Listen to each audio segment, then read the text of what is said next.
Welcome to episode 48 of the Ohio Huntsman podcast, brought to you by Monster Whitetail Grub. So Monster Whitetail Grub is an Ohio company, and they have everything you need for your deer feed and deer mineral. So they've got high protein feed, they've got mineral. Their high protein feed, sort of their signature product, has mineral mixed into it.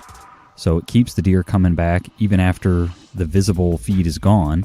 And then they've also got long range attractant flavored corn. So anything you could need to help get your deer mineral, help feed them, attract them, they've got anything you need. So check them out. There'll be a link in our show notes to them.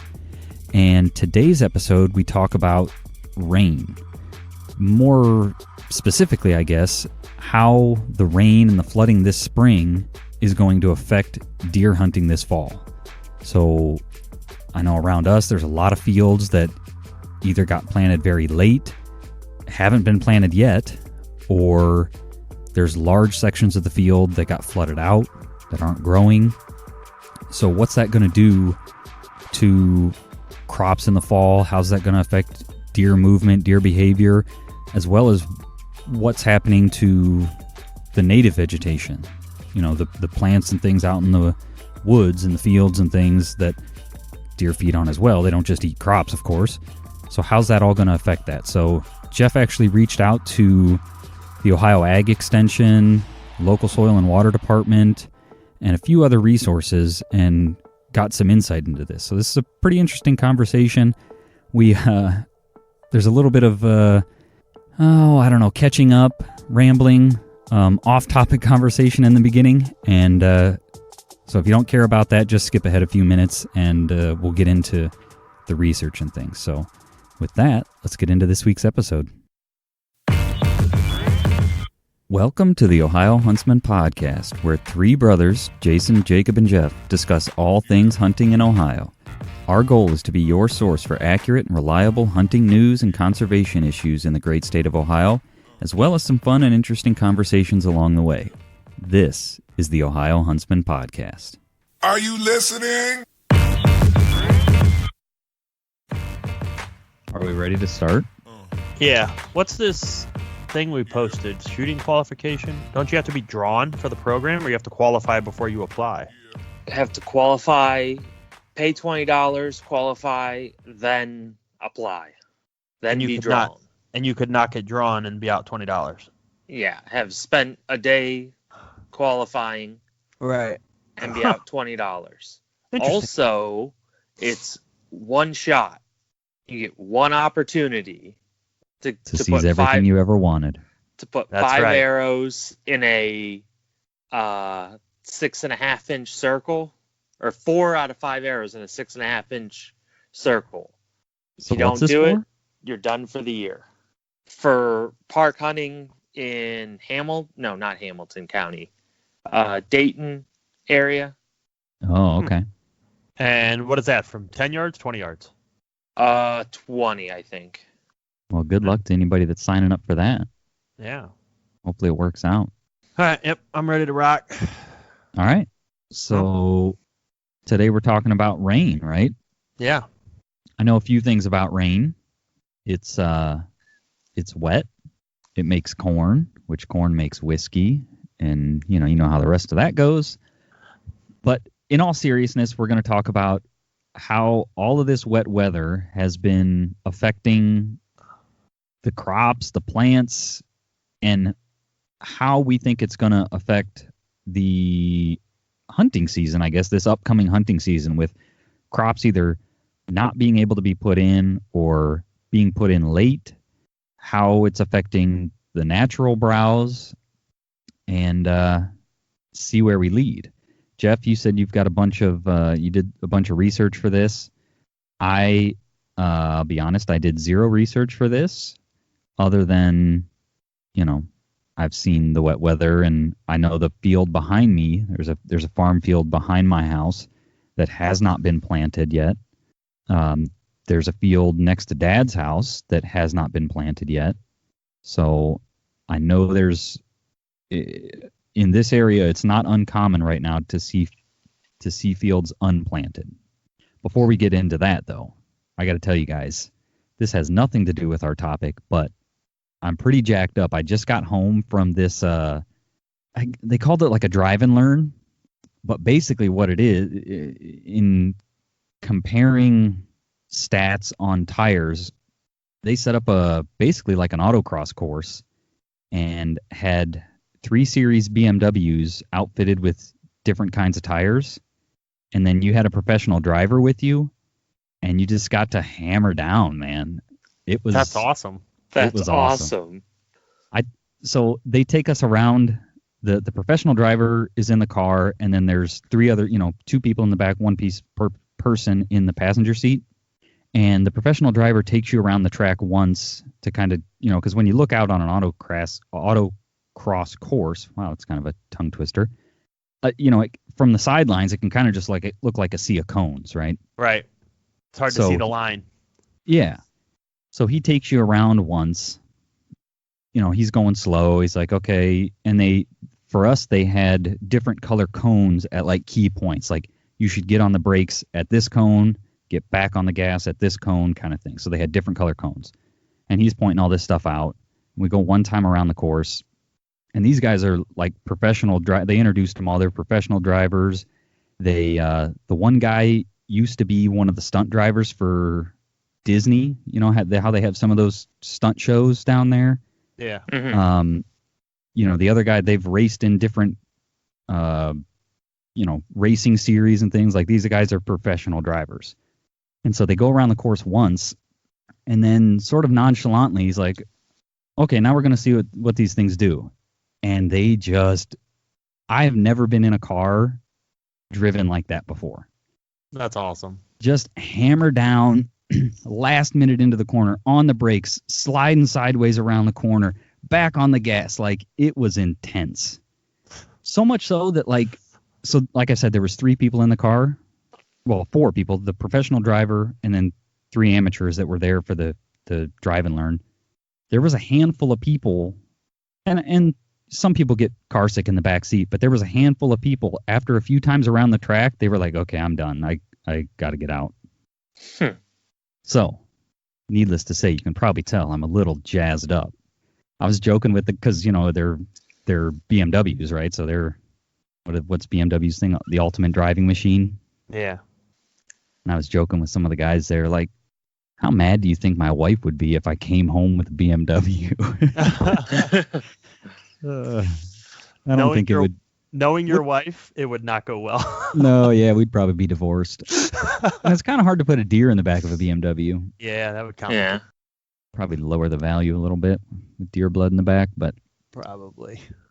So, anywho, I just had to tell you guys about that because it was. You got to drive this thing? Yeah. Have you ever driven a BMW before? No. I've driven one, not obviously on a racetrack, but it's just amazing to me how tight the steering on a BMW is. Yeah. Like responsive. It's just, if you've never driven one, or I guess there's probably other cars like it, but like a high-end car like that, it's crazy. Yeah. And it was cool to see too. There's no play in the steering wheel. Right. Yeah. I mean, it was a 3 Series, so it's a smaller BMW, and it's almost like driving a go-kart. Like, it just goes, Yeah. But they had, I forget exactly what it was called, but I kind of laughed because in doing this, he goes on to the touchscreen thing, and there's a setting or whatever, all off, and it says on the display, all smart intelligent driver assist systems are off, and I was like, oh boy. He's like, yeah, you got to have it off because when you get close to the cones, like it freaks out because it thinks you're it's got like the lane departure assist, and it wants to fight you, and he's like, you got to just shut all that stuff off. So, but yeah, it was quite the experience. And then at the end, they do a thing that it got rained out, which was a bummer, but I got to drive. So they break everybody up into teams. So we had 3 teams. Everybody lines up, and one, the professional driver's in the passenger seat, and then one amateur driver. They put a set of ultra high performance tires on the car then. And before, they had a water truck and they were wetting the track down so you could see how the tires handle in wet and things like that. But so at this point, the track had dried, and they put ultra high performance tires on. And the goal was, like I said, you had teams. Each teammate takes one lap around the track. When you get back to the start, you stop the car, jump out, tag the next person. So it was like a relay kind of thing. Next person runs up, gets in the car, one lap. And so the goal was then to see which team had the fastest, like which team was the fastest. And then they were also going to give out, I think, prizes for the 3 overall top driver, the fastest lap of the amateur drivers, Right. But our team was able to go all the way through, and then half of the second team, and then it just started pouring, like just raining buckets. So they had to call it. They said if it starts to lightning, they've got to call it. If it's raining just a little, if it's just rain, we can keep doing it. But if it's like downpour, they got to call it. And it was downpour. So unfortunately, we didn't get to finish that. Were you winning? Well, we were team 1, and we were the only. So yeah, we were winning. No, I meant, did you have the fastest time out of everybody? They didn't. Oh, they didn't do splits. Yeah, it was just a guy on a clipboard. But a lot of people, when I got done, they were like, "Man, that was a fast lap. You might be one of the top 3." Like, I mean, it felt good, felt great. That's a bummer. That's a bummer you didn't get to finish it up. Yeah. So, but enough car talk. This isn't car talk radio, but I just had to. I just had to tell you guys about that. So, let's talk about the weather. Like I said, it rained today, and we've had a super, super wet spring. Farm fields either aren't getting planted or are getting planted late. I have, I think it's 3 maple trees at my house that are planted out by the road in an area that, since we've owned this house, has been dry. And I think the wet weather this spring all the leaves have fallen off. They've turned brown, and I think the wet weather killed those trees. So wow. And they're not baby trees. They're, I don't know, probably as big around at the base as like a softball or something. They're average landscaping trees. Yeah, tall enough to starting to grow into the power lines. I don't know why they ever planted them there, so I'm not too broken up about the fact that they died, because it's one of these things is like, why did you plant a tree under the power lines? But yeah, it's the power company's problem. Yeah, but if they fall down and rip the power down, True. Now I don't have power to my house. True. But people don't think about that. No, they don't. So, what do you guys think? And Jeff, I know you've got some actual like research. You've done some homework on this, but what are you guys thinking the effects of the wet spring are going to be on deer season this fall? Any sort of first blush thoughts? Well, my first thought is kind of a hope, and a thought is that by the fields getting planted later, I'm hoping what that will do is make the beans stay green longer and push them back to, if not past opening day, at least a lot closer.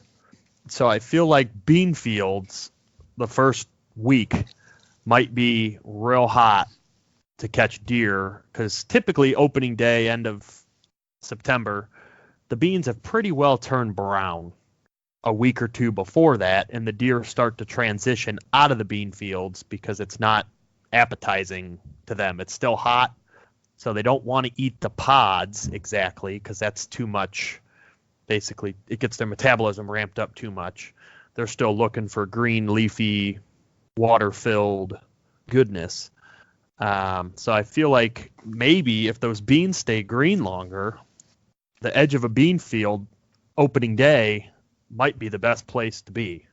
Yeah, because I know, like you said, once the beans start to yellow, like they don't even have to be brown. Once they start to yellow, they're not interested. But I think it'll depend on, because if I don't know if you guys know, or correct me if I'm wrong, but I think there's I forget what the word is. I want to say categories, but that doesn't sound right.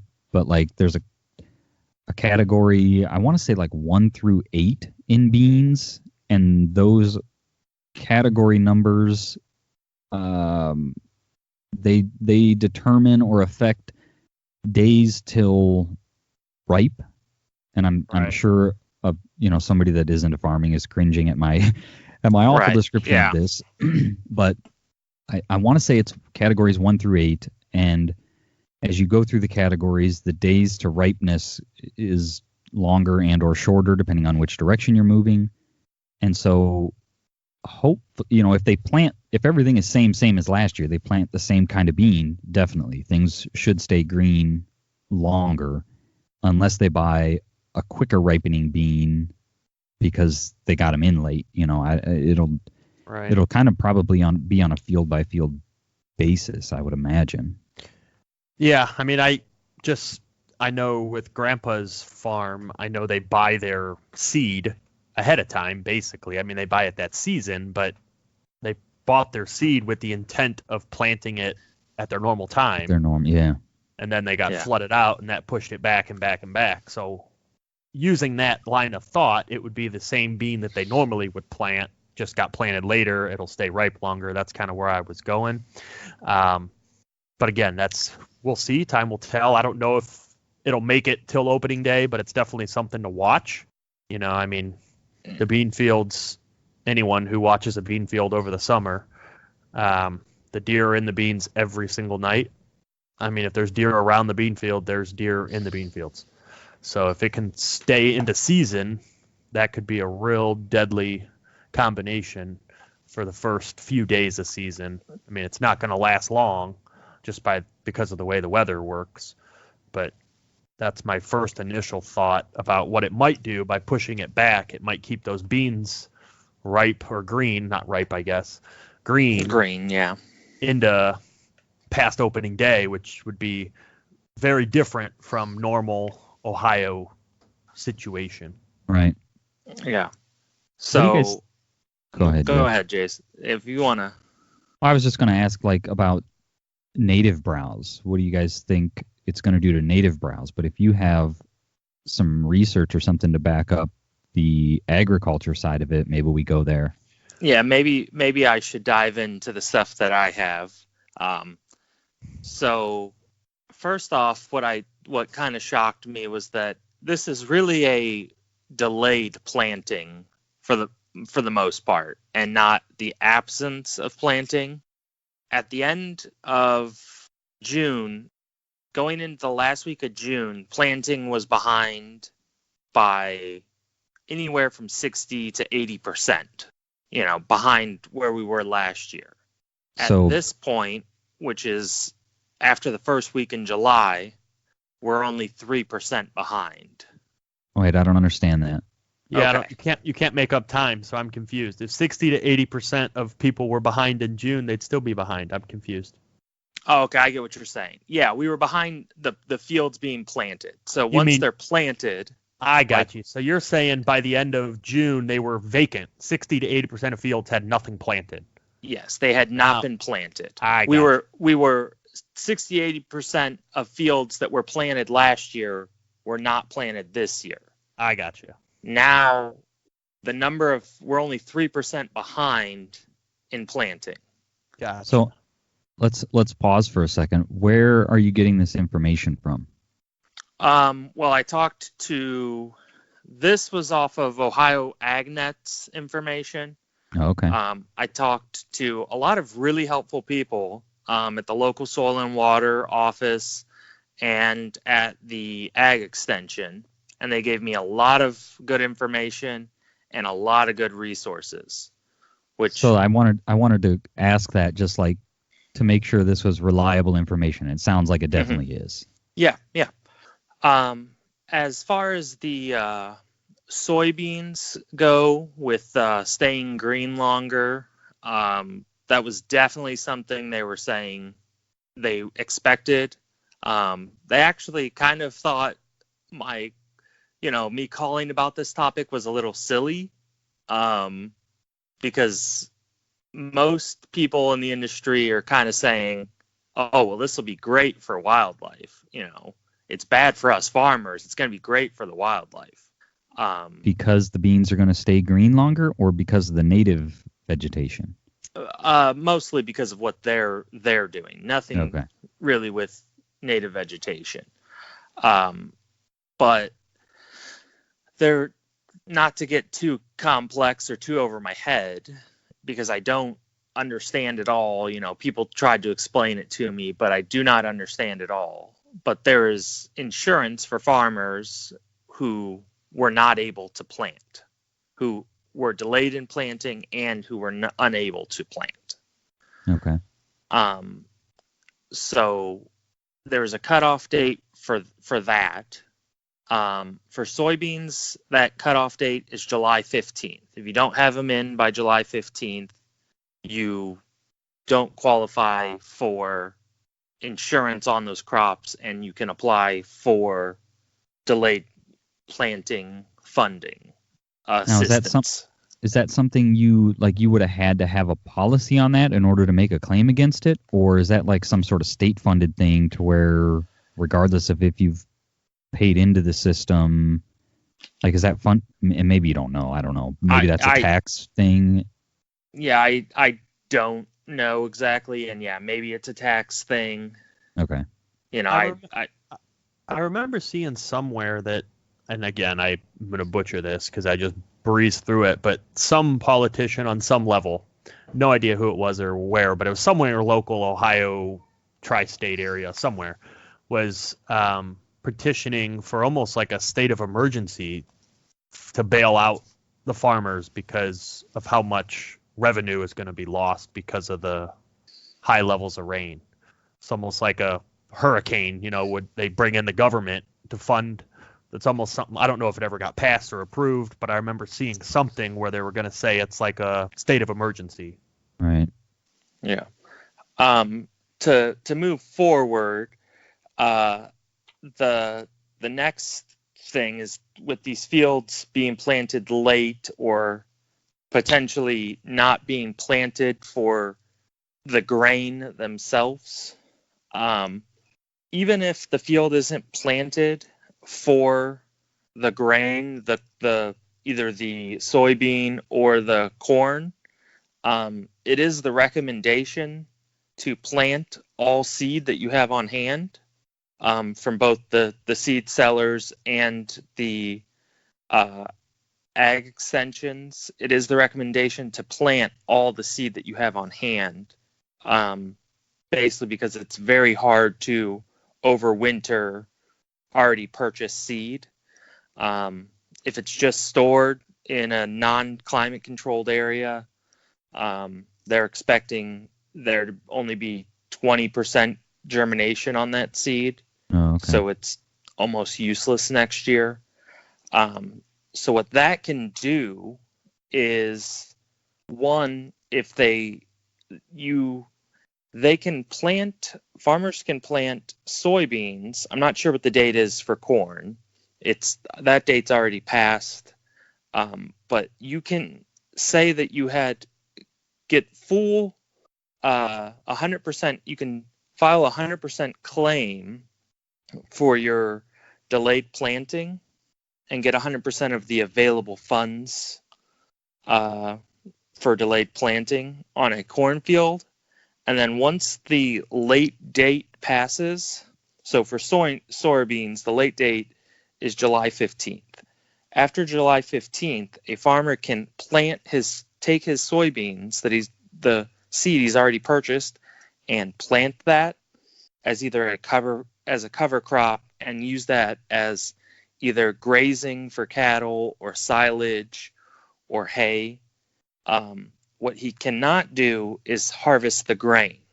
So what this means for hunters is, if they plant after the date, those plants may create a grain. They may go to seed and produce corn. On.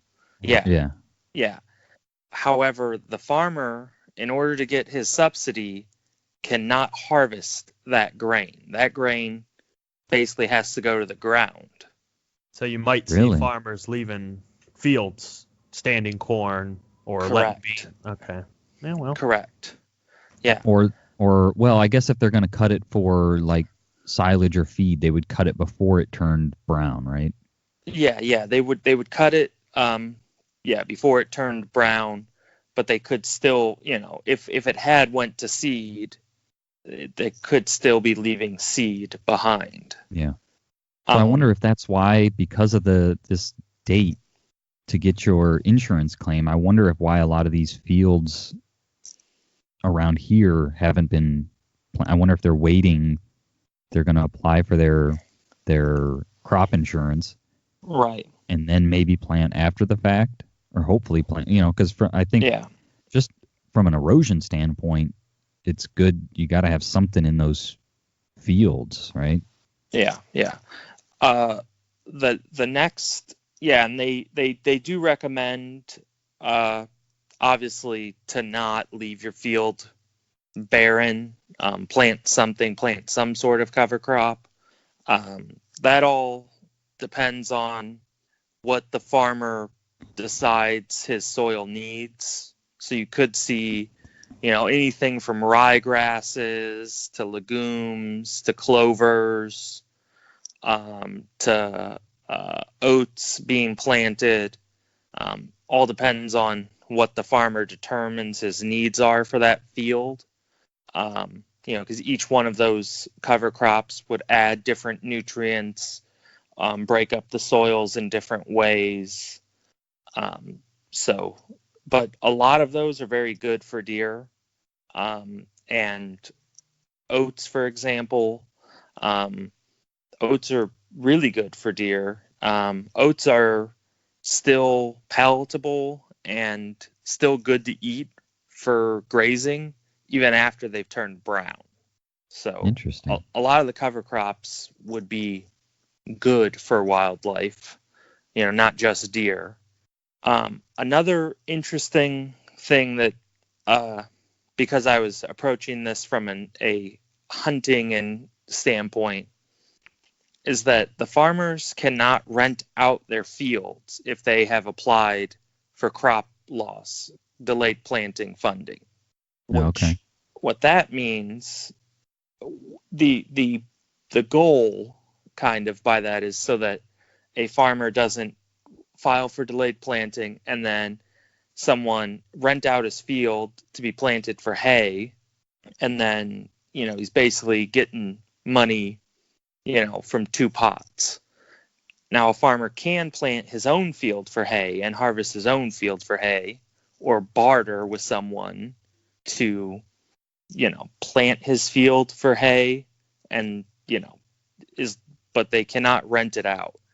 And where that affects with a hunter is, in a lot of hunters' minds, it may be, oh, well, you're not planting your field, I'll give you X number of dollars to plant a food plot on a section of that.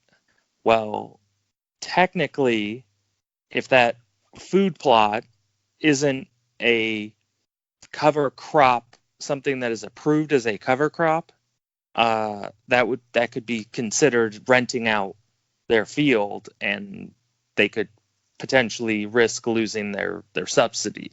Okay. So she kind of was that was something she really wanted to express to me, was like, be very careful about that, because you could be jeopardizing their funds. Right. Yeah. Wouldn't want to do that, especially if a guy's doing you a favor or something and then he gets hosed. That would be a bummer. Right. Yeah. And there is, due to the poor planning conditions this summer, there is an additional subsidies being available to plant cover crops, to purchase seed for cover crop, for farmers. So hopefully there won't be many fields go empty. Hopefully something will end up in most fields. Not all farmers have really bought into the whole idea of cover crop. It's kind of a newer idea. Yeah. So not all farmers have kind of bought into the idea of the benefits of a cover crop. But hopefully most have and will. You won't see fields going empty. Yeah. Which could be a problem. I wonder if, because of the large volume of maybe different kinds of seeds that they're going to be selling, I wonder if another benefit would be if you're going to plant a fall, like some sort of a fall food plot or a fall blend, if you might get those seeds cheaper, or do you think they'll be more expensive because of the high demand for other stuff? I think they'll probably be more expensive due to the high demand. Like forage soybeans and forage oats, are common ingredients in fall blends. Well, right now there's kind of a high demand for those things because the farmers want them for their fields so that they can, the ones who have fences around them, maybe can save some money on grain costs for their cattle Right, they can cut them for feed. Right, or just let the cattle into the field to graze. Oh, that's a good point. So they on one of the experts' videos I watched, he said basically buy your cover crop as soon as you can because prices are going to go up because there's going to be a high demand. So the other thing that it'll probably affect is prices in the grocery store. Yeah, that's if they're very likely. So maybe maybe shoot an extra deer this fall because your grocery store trips are going to be gonna be more expensive. So you might need to offset that with some extra protein. I don't know. Yeah. Another interesting thing. Oh, where was I? Just lost my train of thought. I don't know. We'll come back. What was it about? The cover crop or the fall blends? I don't know. It's totally gone. I hate when that happens. Yeah. All right. Well, it'll come back. It'll come back. Let's talk about native forage. So what effects have you guys seen on native forage because of the rain? And one thing I've seen is I feel like, well, let me ask you this. Are blackberries, can they be, what's the word? Cyclical, like oaks, like, oh, they didn't produce a lot of berries this year, but they did last year, like, oaks, so it was a good acorn year sort of thing? Or do they typically produce the same year after year? I always have noticed them producing the same year after year. That's what I thought. But this is a good segue into another thing that I talked to the ag extension about was apple trees. Well, hang on. I didn't even talk about my blackberries yet. Okay. Talk about your blackberries. He's got all this research, man. You can't keep him tied down. I know. He's excited. I like it. All I was going to say was, is really important because everything I say is really important, is that it just feels like my blackberry bushes this year either aren't, like, I feel like I should have blackberries starting to get ripe or close to ripe, and they're either just not producing or they've got very few berries, or they're still very much green. So it seems to have affected my blackberry crop. Yeah, I agree with the blackberries. I have a lot of blackberries and black raspberries, and I think either the cool weather or the amount of rain has made them become mature much later, where in years past, well before the 4th of July, I was getting a lot of berries. I only got my first pint of berries right before the 4th. Yeah, so it's definitely affected native vegetation as well then, I guess. Are we ready to go to apple trees? Yes, we are ready to go to apple trees, and All right. I'm excited to hear what you have to say. So all the apple trees that I had been seeing, the ones on my property, on hunting properties, and just around, hadn't really seemed to be producing many apples this year. So I asked about that, if the weather, was affecting that. And the answer was kind of, well, yeah, it could have, the rain and the cool weather could have affected the pollinators, and kind of kept them at bay. And also the switch from hot to cold. Okay. But what they said, more likely what you're noticing is that apples, especially wild apples, have a biannual, what's express biannual bearing, which is that they only have a heavy crop every other year because of the energy expense it takes to produce the fruit. Interesting. And wild trees, aren't getting fertilizers and stuff, so it's harder for them to produce that fruit. And she said that trees in a specific area will sync up and get on the same schedule, because when one tree is, it's this tree's year to bloom, they all want to be blooming and heavy producing so that they can cross pollinate. So that's interesting, because as you were saying that the apple trees weren't doing well, I was thinking the apple tree in my yard seems to be doing much better this year than it did last year, but that biannual production would make sense, because the year before that it was littered with apples. Like, so it cracked one of the branches, it was so heavy with apples. The following year, last year, it was just sort of meh, like there was some apples on it, but nothing like the year before. But this year, again, it seems like there's a lot of apples on it. And it's in my yard, like the mowed part of my yard, and it's kind of on a slope, so it's kind of a well-drained area of my yard, if you will. So it may not have gotten too drowned, I guess.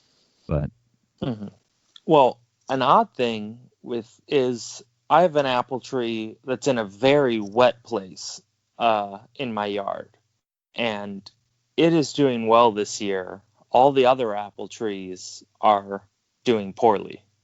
Oh, really?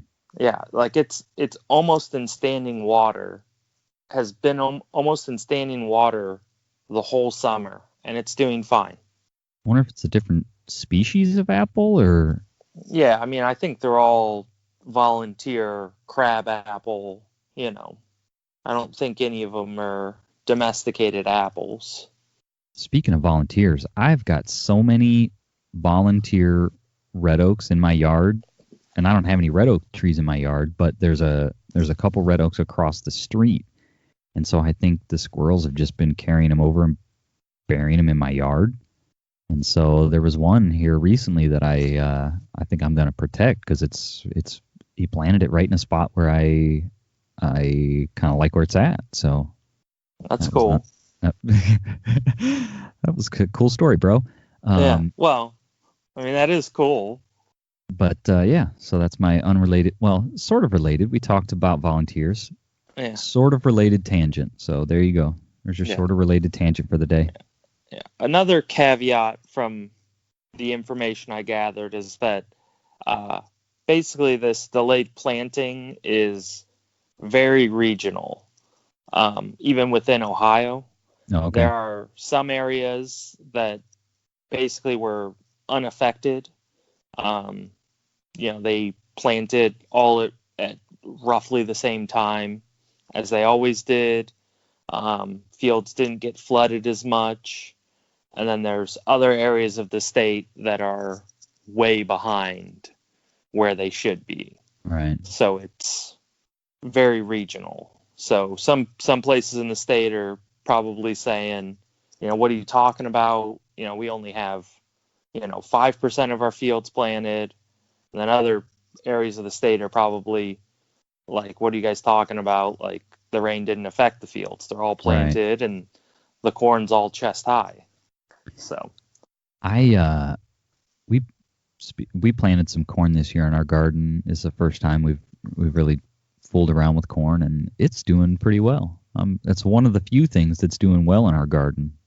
So hopefully get a couple years of corn off of it. We didn't plant a lot, just sort of as an experiment. But Did you put a garden in this year, Jeff? I just planted potatoes. That's it. Okay. Basically, a lot of times with the garden, we weren't using a lot of, you'd get, a 5-gallon bucket of tomatoes all at once. So we weren't really using it, because everything became ripe at the same time. But Gotta the stagger your potatoes, planting. yeah. The potatoes hold up, and we use them. We can use a lot of potatoes. So I just did potatoes this year. How do you guys grow your potatoes? Because I've seen tons of different ways of people growing potatoes. What do you guys do? The best way that I've found is your corn bags, your feed corn bags. Yeah. Fill those with dirt. And fill them maybe a third of the way. Plant the potatoes. Let them sprout. Add another little layer of dirt, couple inches of dirt, and then put what I use is mowed grass clippings. Put that on top to hold moisture in, and let them go. And then when everything's done when you're ready to harvest, you just dump the bag out and sift through and pick out the. Yep.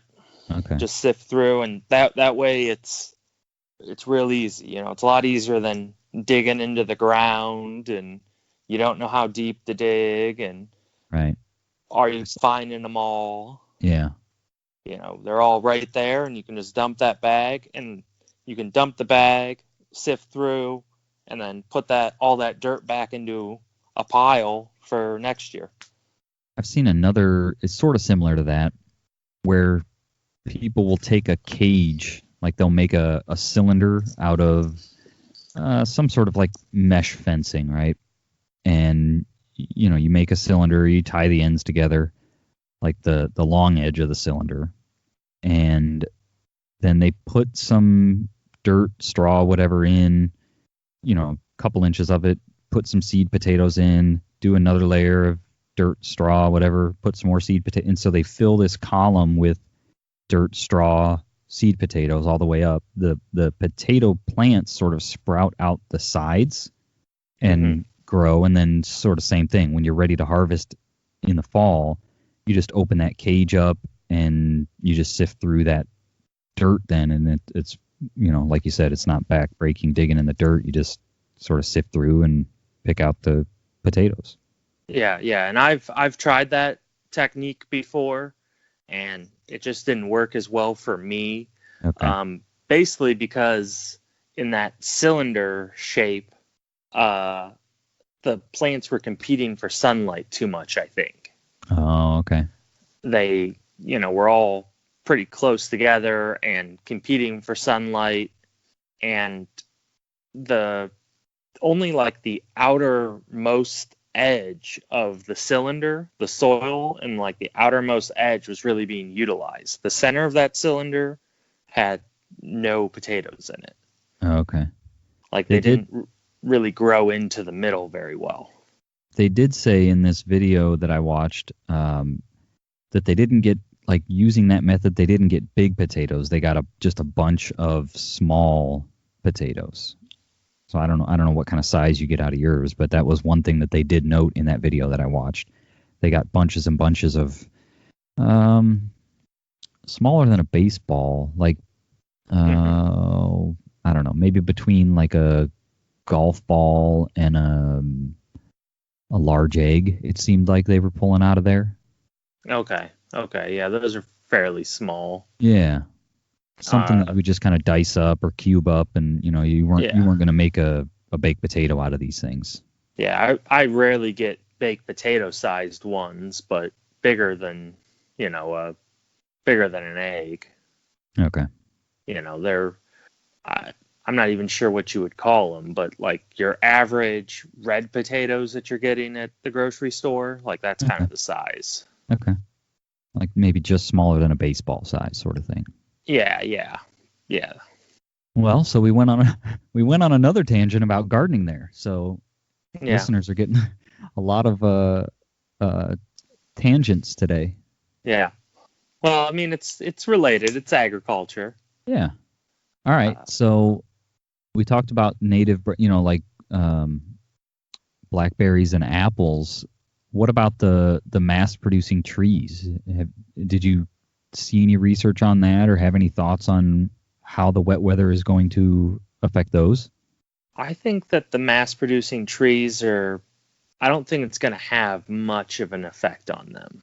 I didn't find any research on that, but I don't think it'll be as detrimental to them as it is for the agricultural crops.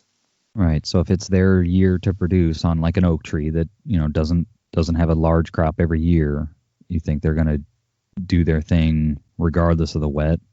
Yeah, that's my opinion. My uneducated opinion. Yeah. So I kind of think the same thing. Trees, I think, with such a wide root system, I think they can kind of, if they need to go deep to tap into water deep, they can. If they don't, they can get it from the surface sort of thing. The one thing I will say is they won't have struggled to stay hydrated this year. I mean, I don't want to speak for the whole state, but definitely not in our area. They're not going to have struggled for water. If anything, if they're in a low-lying. But see, trees, they take so long to grow. Like, if they're in a low-lying area, they've experienced wet before, and they're still living, right? So the more I talk about it, the more I think it's going to have little effect. Yeah, and typically when you're getting mass trees, in most cases, those trees are mature trees. They're large. I mean, that's a big tree. Yeah, so that's a good point. The fluctuation in the moisture, like you said, they've been through it. They already have a root system to deal with it one way or the other. It's not like your sapling that you could flood out. I mean, that's a big tree. Yeah, that's a good point. All right. Anything else we want to touch on this one? I mean, the other thing that I thought of possibly, again, this is going to be area specific, but if your hunting area has been flooded out, you may have to adjust where your deer have been bedding. I mean, a deer is not going to bed in water. So if your bedding area happens to be flooded or was flooded for a period of time, it could have shifted some deer movement around, which could bring deer onto your property if your neighbor's flooded or vice versa. I mean, it might just be something you have to put a little extra scouting into. Yeah, that's a good, especially come deer season, because rain typically kind of picks up again in the fall. If we get moisture rainfall like we've had in the spring, you may have to adjust your hunting tactics a bit to find where they're at, where they're bedding. That's a good point. The other thing I wanted to mention, I guess, along the lines of deer is, I think, like Jeff was saying, I think it's going to be good. I think they're going to have plenty of things to eat, plenty of nutrition to get them through the dry spell in the summer, because everything's been good and wet. They had plenty of stuff to eat in the spring coming out of winter. So hopefully, if you're a let them grow to next year, maybe this year is going to be the year for some big giant bucks, because they've had good food to eat. Yeah, I definitely think they've had a lot of good food, and they're going to continue to have ample food. This winter could be a little difficult for the deer that are heavily utilizing spilled grain as a winter food source. Because spilled grain keeps in the winter. So it could be a little difficult for those deer. If there wasn't a different cover crop, or if you have a low mass crop this year in your area, the late winter, January, February, March could be a little difficult, and it could increase your hunting opportunities, because if you do have a food source and food's scarce, you know exactly where the deer are going to be. Right, So, definitely. All right. Well, I think we covered a lot in this one as far as how the wet weather and the extra rainfall is going to affect hunting this fall and how it's been affecting the crops. Any other closing thoughts, Jeff, before we turn this off? I don't think so. I think we covered all the info that I got. So Yeah, that was hopefully, awesome information. I'm glad you made some phone calls about that. That was yeah, really interesting stuff. I was very surprised as how willing people were to share information. How excited they were to tell me about what's going on. And I find that a lot, like with because you called some state agencies and ag departments and things like that, and I find that a lot. Like, those people want to help, and so if you have questions, call them up, shoot them an email, and 9 times out of 10, they're more than happy to help you, give you some advice, give you, tell you what they know, sort of thing. Mm-hmm. The reason I'm not asking Jake his closing thoughts is he had to drop off the call he's got some family stuff to attend to, so he was on the first part there, but he had to drop off, so he doesn't get a closing thought. I think my closing thought is just I'm excited for deer season. I'm getting amped up, man. I'm starting to think about strategies, where I think I'm gonna run into deer this fall, and I'm going on Sunday out to the one local property to hang some trail cameras and do some summer scouting out there. So that'll be, you guys are making me jealous. You guys both, Jacob and Jeff, you guys both have cameras out and been getting pictures and stuff, and I don't have any cameras out. So I'm gonna go do that on Sunday, hang some cameras and do some summer scouting out there. So hopefully find some good things, and we'll get some good pictures here in the coming weeks. So with that, if you guys enjoyed this, one thing I'd ask you to do is give the episode a thumbs up when we post it to social.